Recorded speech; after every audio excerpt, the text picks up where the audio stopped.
It is March 8th, 2017, and we are on the hunt for a wild Phillips curve. Isn't that right, guys? See. Do you have anything else to say about that, Alex? No.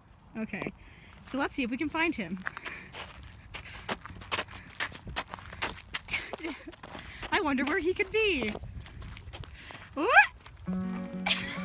What is the Phillips curve? The Phillips curve describes the inverse relationship between rates of unemployment and corresponding rates of inflation that result within an economy. Why is the Phillips curve downward sloping? The Phillips curve shows the inverse relationship between inflation and unemployment. As the rate of inflation increases, unemployment goes down, and vice versa.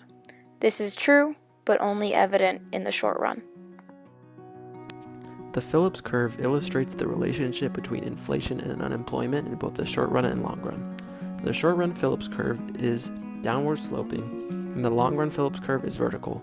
The long run Phillips curve is fixated at the natural rate of unemployment, which is typically between 4% and 6%.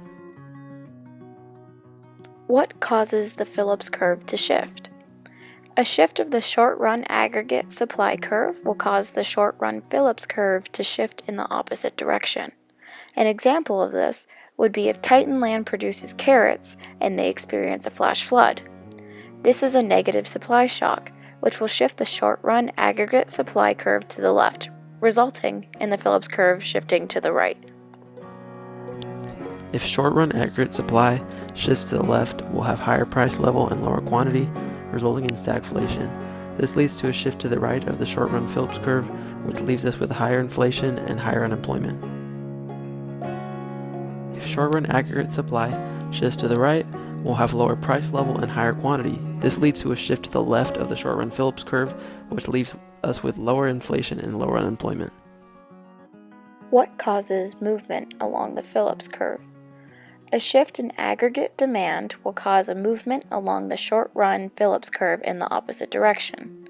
And a real-life example of this would be if the government uses expansionary open market operations, such as buying bonds. When the government buys bonds, it leads to an increase in the money supply, a decrease in interest rates, an increase in investment rates, and an increase in interest-sensitive consumption, which causes an increase in aggregate demand. Unemployment should also go down. If aggregate demand shifts to the right, we'll have higher price level and higher quantity.